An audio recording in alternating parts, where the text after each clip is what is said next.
What's going on, everybody? Welcome to the Gin College Podcast. I'm your host, as always, John J. II, here with Cody Almasy. Cody, how are we doing today, man? Doing great, man. Just what a treat we had last night with the finale of the college basketball season. Going to get into that in a little bit. And just a great weekend of Final Four to really wrap up what was an up and down season, and just really got taken for a ride, and who was there in the end, someone you expected and then a team you didn't really expect. And just from a fan's point of view, I loved every part of it. It was a great weekend. March Madness did not fail to impress us, giving us a lot of ups and downs, topsy-turvy, whatever you want to call it. It was really just a crazy experience. Christmas did not disappoint. Starting with the Final Four, obviously we've came a long way from the top 64 or 68 even, all the way through the 32, Sweet 16, Elite 8, and now we're going to get into the Final Four and the championship. So we got a lot to get into tonight, so stay with us, bear with us throughout the entire process, and you guys will enjoy it. So let's start off with the grudge match, UNC versus Duke.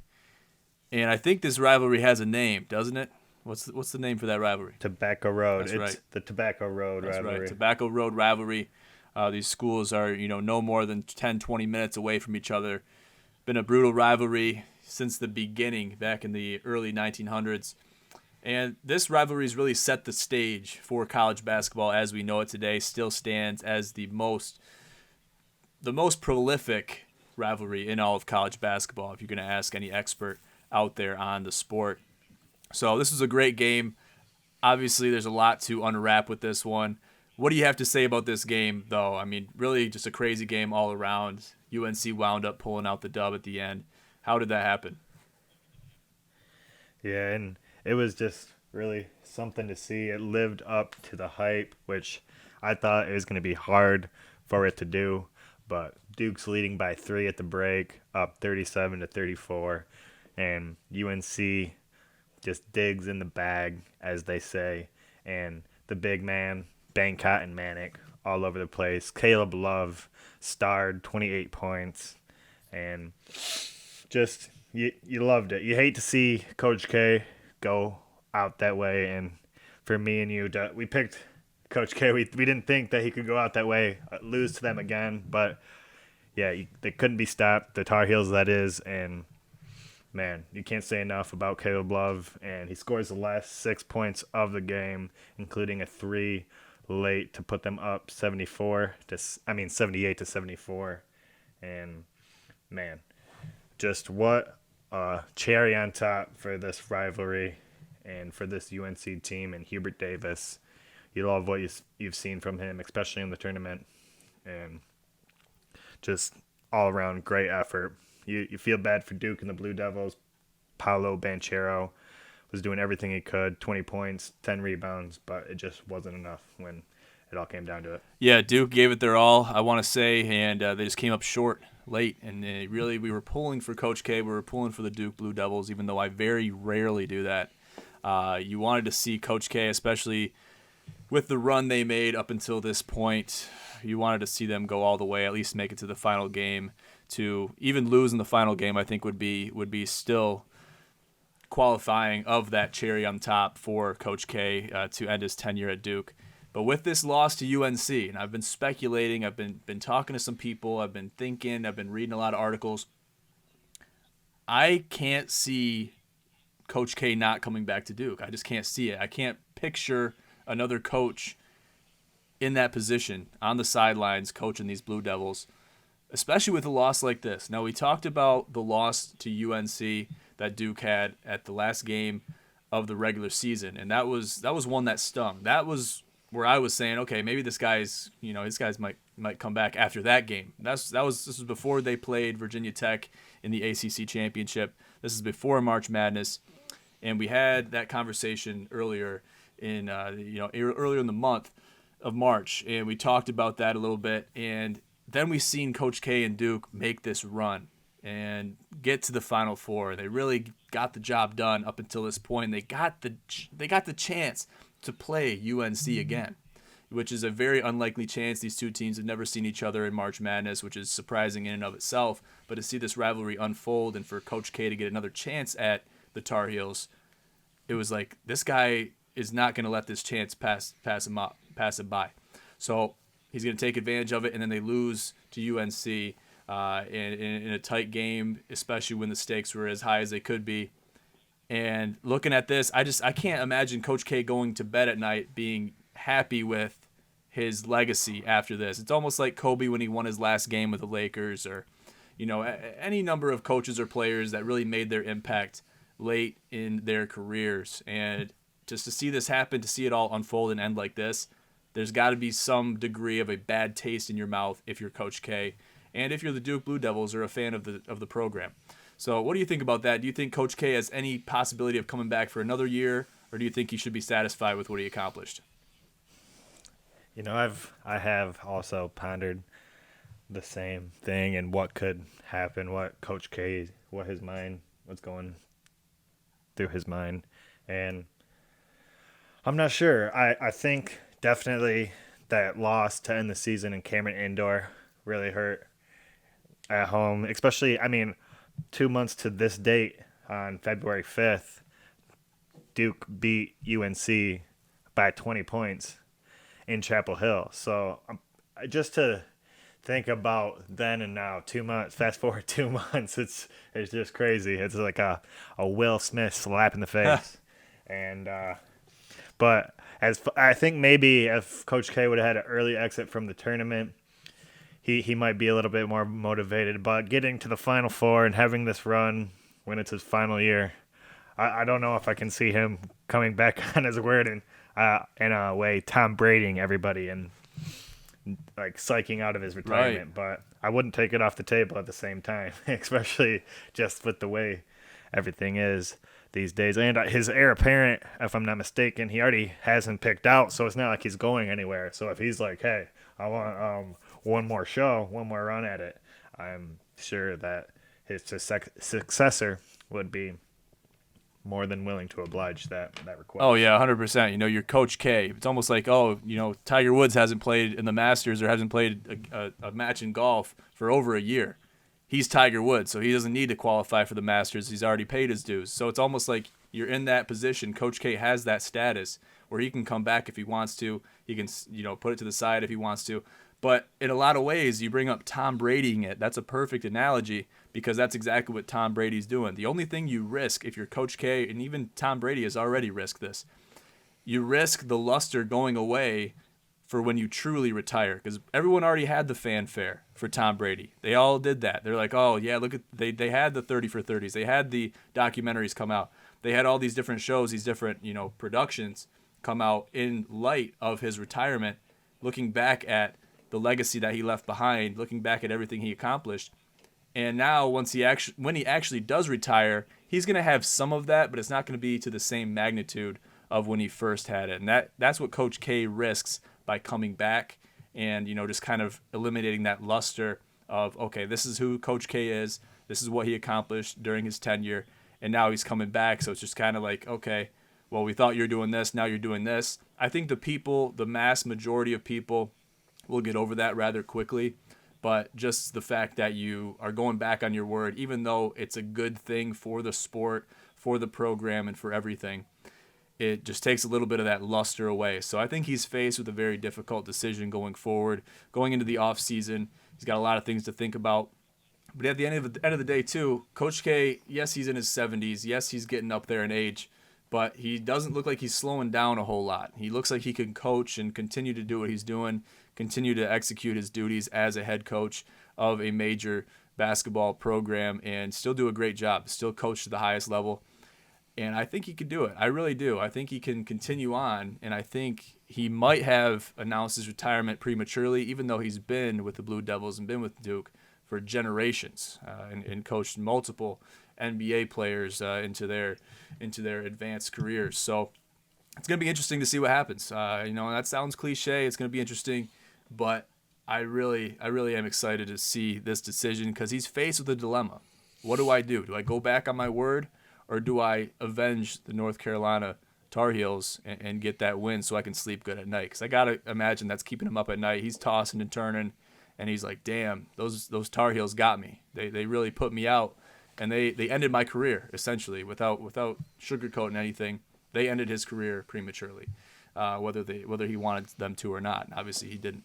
So we'll have to see what happens. We'll have to see how things play out going into the offseason and going into the stage of recruiting that a lot of these schools will have to do going into the summer months. But hey, we'll have to wait because only time will tell. A lot of people, I told people about Tom Brady, and you mentioned Tom Brady. Yeah, that's a great term, and I think that'll be reused. I think down the road in some other aspects. Might even be the Coach K thing. But Tom Brady, I was telling people he has unfinished business over there in the NFL, whether it's with Tampa Bay or it's with another team.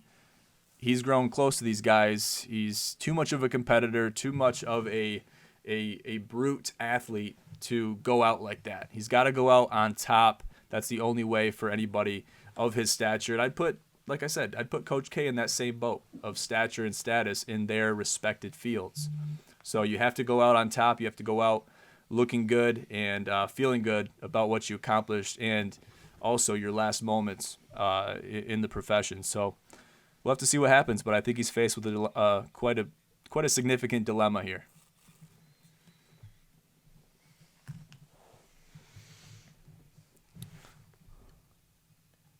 Most definitely. And if he what if he did come back though, and worst case scenario, he takes a couple more losses to UNC, that could just make it unravel even more. So there are some hesitations and some risks to that decision. But let's talk about Villanova and Kansas, the other game of the Final Four. I think that was some great conversation about Duke and UNC. But this also was a great game, and at least on the Jayhawks side of the ball. And me and you, I think we both called this one when we talked about it. I think we both seen Kansas really taking a step over Villanova, especially with the loss of Justin Moore. And the Wildcats definitely felt that loss.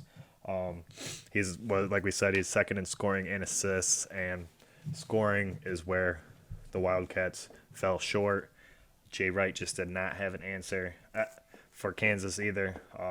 McCormick, the forward for Kansas, has a career night, 25 points, 9 rebounds, and was all over the place. And he went 10 from 12 from the field. And then his buddy, Ochai Abaji, goes 6 from 7 from 3 points, 6 from 8 from the field for 21 points. And when you're shooting like that, especially two of your best players, it doesn't really matter if you have an injury or a key player go out like that. Sometimes it's just written in the stars and it's one team's night and it's not the others. And that was the case on Saturday for the Jayhawks, Bill Self, and his players. 100%, yeah. Kansas got the job done. They showed up to play.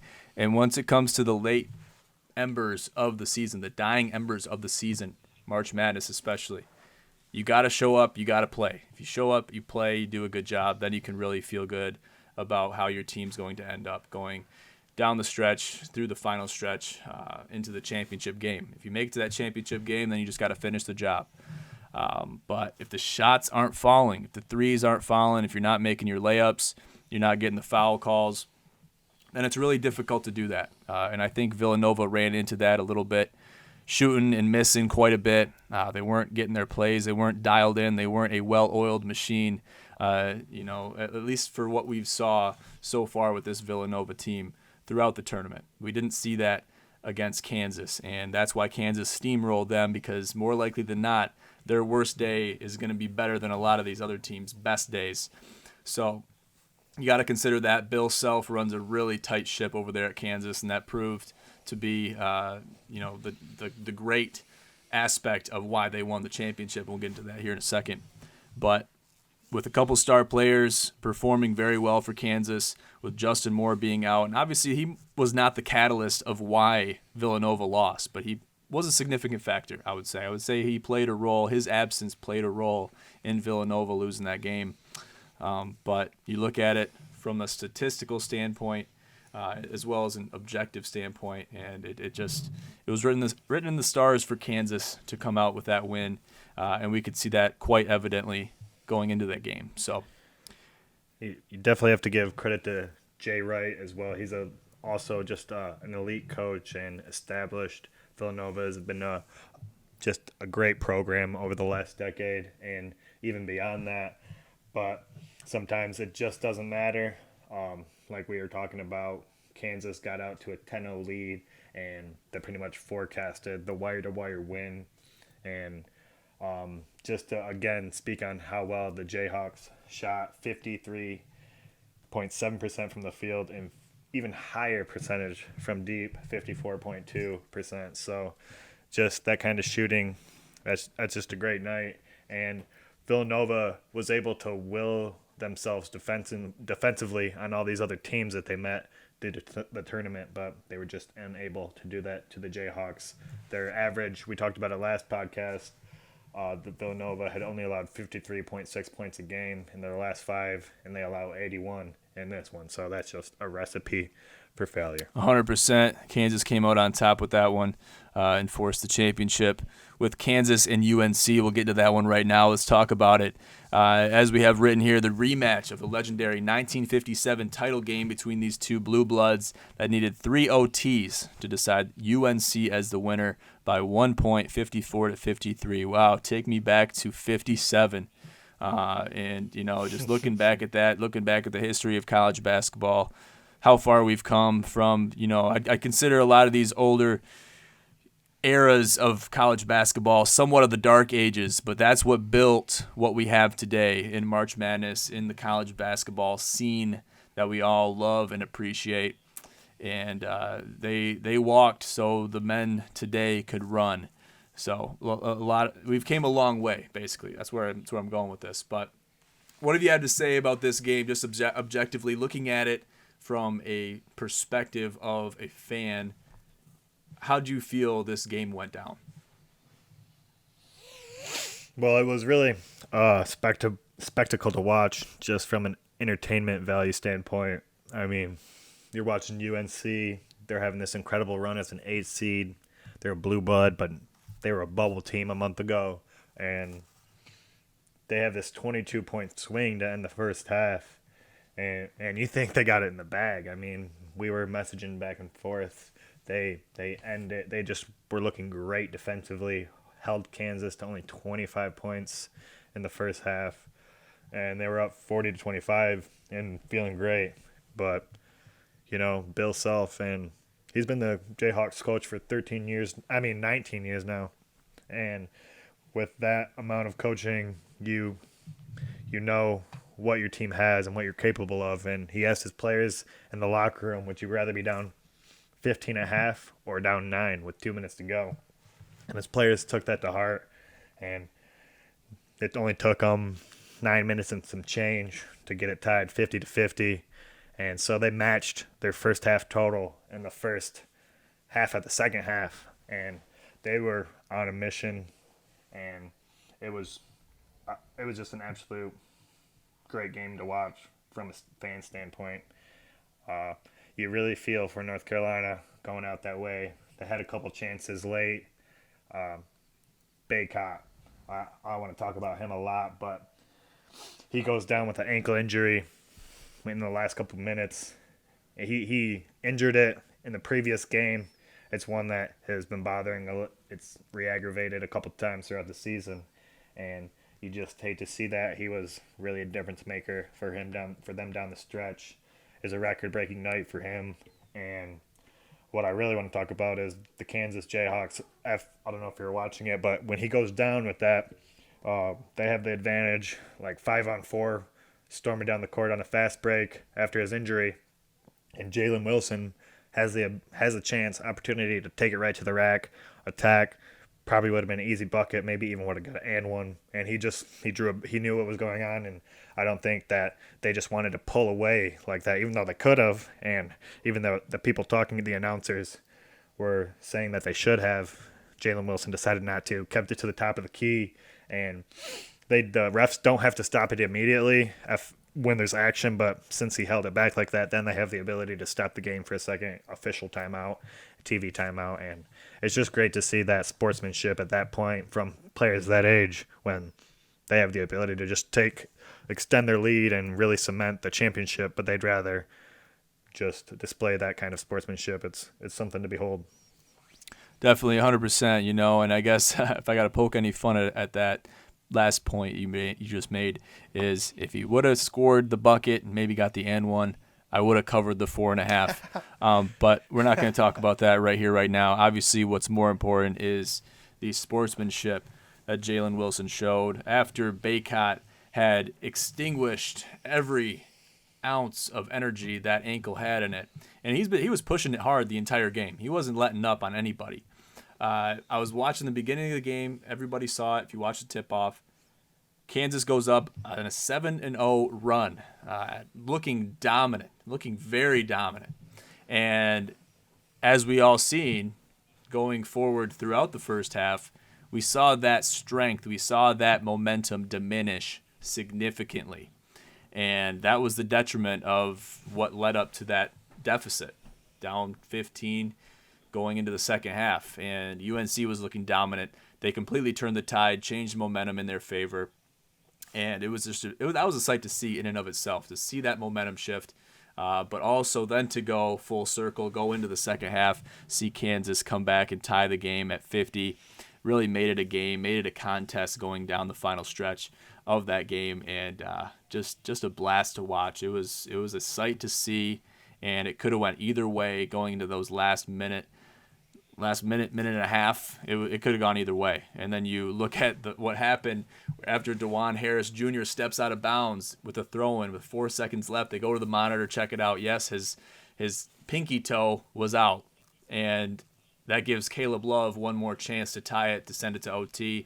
He misses, barely kisses the rim, the iron, barely kisses it. But more or less, he had an open shot. He didn't convert, but that would have made him the star of the night, especially going into OT if UNC would have pulled that win out after going to OT, after Caleb Love would have hit that three.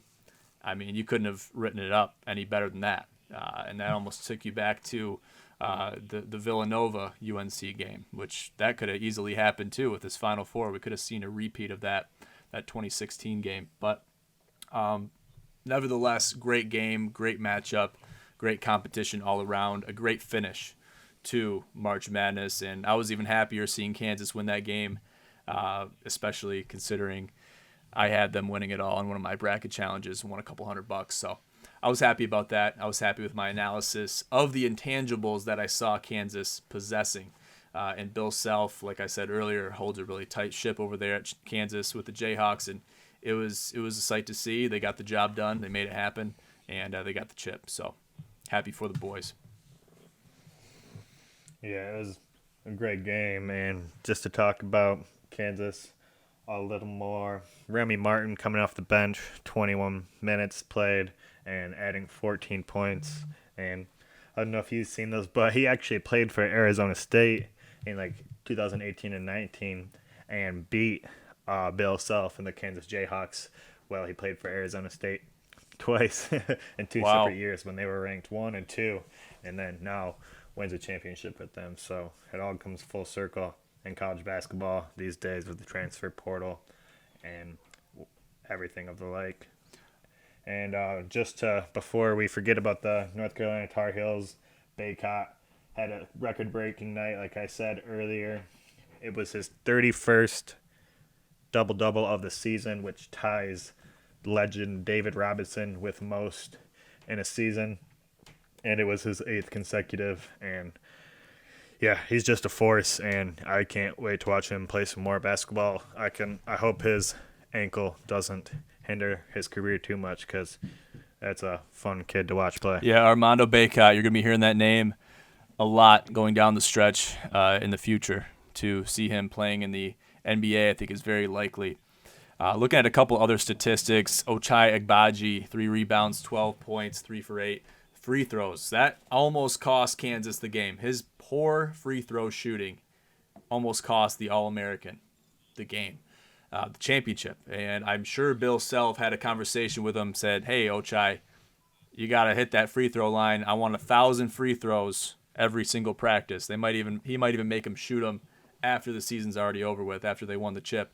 But to make free throws in that environment, in the Superdome, you have to make those shots. You have to at least give yourself an opportunity to make those shots. If you're not making them, then you're following your shot, giving your team another opportunity to score.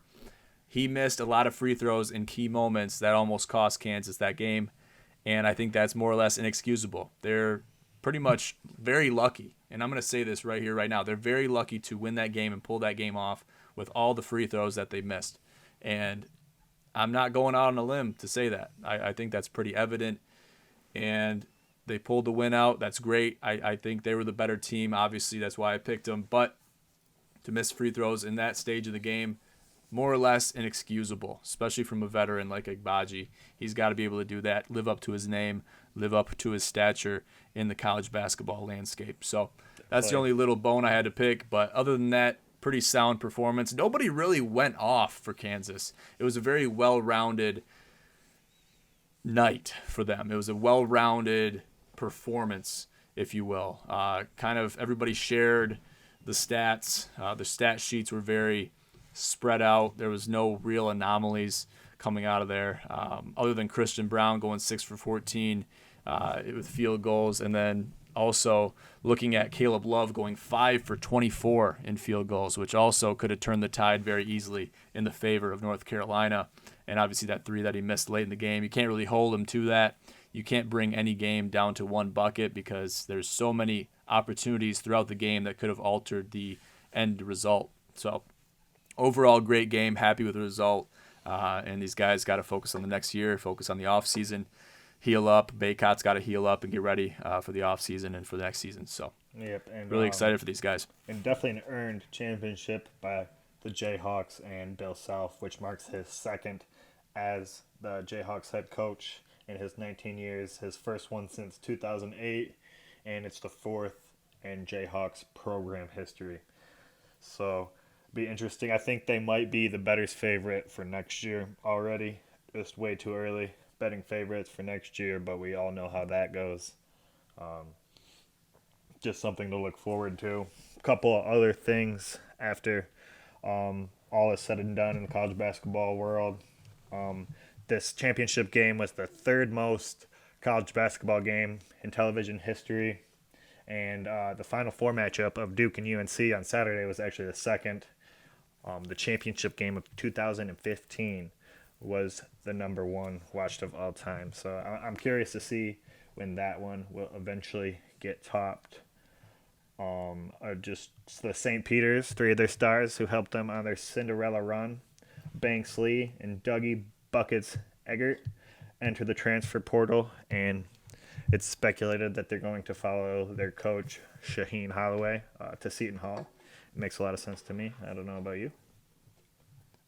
Yeah, we were talking about this before the show, and I like this move because at the end of the day, people are going to say, oh, St. Peter's and the Peacocks, they're all shortchanged now. They're all getting thrown to the wayside after all they've accomplished with this program. And that's where I got to stop people because that's not true. They've already built the stock in the program, in the team, in the school, in the university. They've built the stock up. Shaheen Holloway's done that, and all these players making the Cinderella run they did built that stock. I bring it back to Oral Roberts beating Ohio State when Ohio State was projected to win it all, and they shocked the world. Now you know who Oral Roberts is. Before you probably didn't know. It's the same thing with Loyola Chicago and other teams that make that impact, that puts them on the map. This is who they are. St. Peter's, this team in 2022 did that. They put St. Peter's on the map. So they got their job done. Moving over to Seton Hall with Shaheen Holloway and all these players entering the transfer portal, they'll likely follow in his footsteps. That's fine. That's great. Understand the stock that has been created and boosted within the St. Peter's program, and it's going to reap a lot of benefits for the school, for that program moving forward. So I think it's a great move. I'm very happy with it, and I'm looking forward to see what St. Peter's has the ability to do going into the future as well. As am I, my friend. Well said. Thank you. I don't. You got anything else here on the list?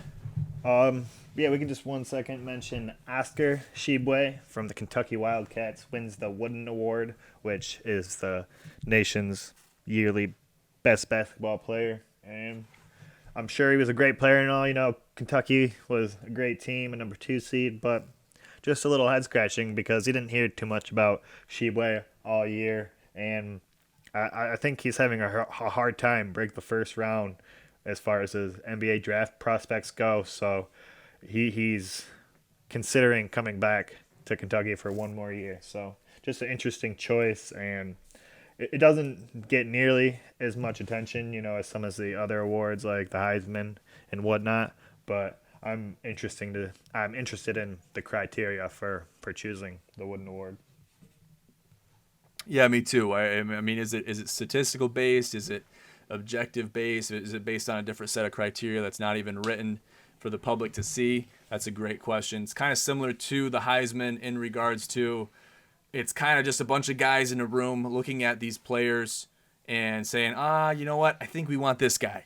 But usually it's to be accompanied by some statistical evidence, some other things like that boosts the player's morale.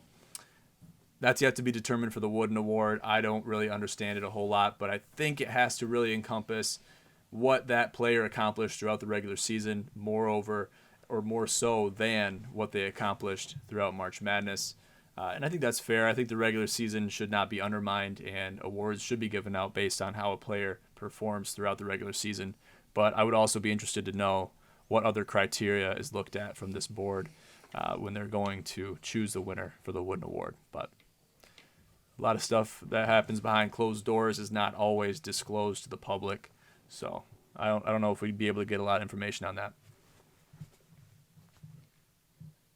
Yeah, well, that is all I got for this podcast and for the college basketball season. It breaks my heart to put a wrap on it, but it's been a great season betting it and covering it with you as much as we did. Likewise, brother. Yeah, it was a great time. Thank you guys for joining us throughout this journey. It was a great time. We're going into the off season now. A lot of recruits, a lot of transfer portal stuff will be covered through the Gin College podcast. But for the most part, a lot of our content will be halted until the football season comes to us at the end of summer, which really isn't that far away if you look at it. If you look back at when the college football season started, I can still remember that day, and it flew by. So this lull period will pass. It will go by. We will have sporadic podcasts show up on the Gin College podcast feed for everybody's enjoyment. So make sure to stay tuned for all updates regarding the Gin College podcast, one of our favorite podcasts here on the Gin College Podcast Network, the Gin Podcast Network.